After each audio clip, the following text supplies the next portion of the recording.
President Trump moved on Friday to block shipments of semiconductors to Chinese giant Huawei Technologies from global chipmakers, a step that could escalate tensions with Beijing.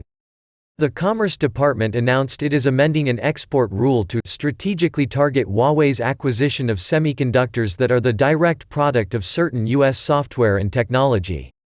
Huawei uses semiconductors to make its smartphones. The company has warned that the Chinese government would retaliate if the U.S. took the action. Commerce Secretary Wilbur Ross said on Fox Business Network that Huawei was able to use U.S. technology with foreign producers.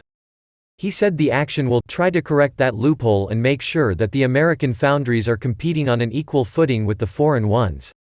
Mr. Ross said Huawei has stepped up efforts to undermine these national security-based restrictions.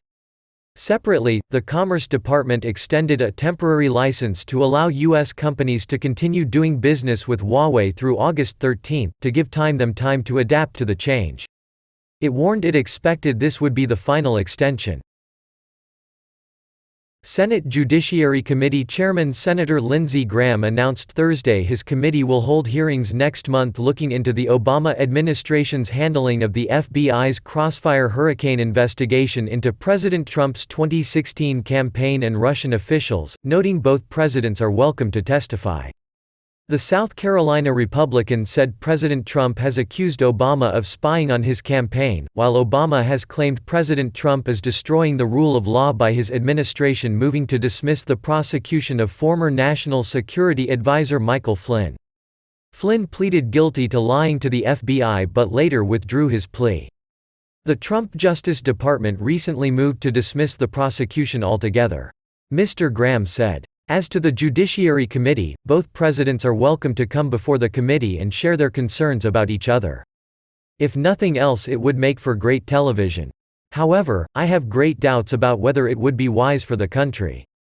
He noted his committee will investigate why the charges against Flynn were dropped by President Trump's Justice Department and the decision by Obama administration officials to unmask Flynn's identity in a phone conversation during the transition period after the 2016 election with the Russian ambassador. The committee will also analyze alleged FISA abuses related to the former Trump campaign ally Carter Page, who was accused by Democrats of conspiring with the Russians to help President Trump win in 2016. Lastly, the committee will evaluate whether it was proper for Robert Mueller to have served as special counsel, probing the inquiry as to whether President Trump's team conspired with Russian officials to influence the 2016 election.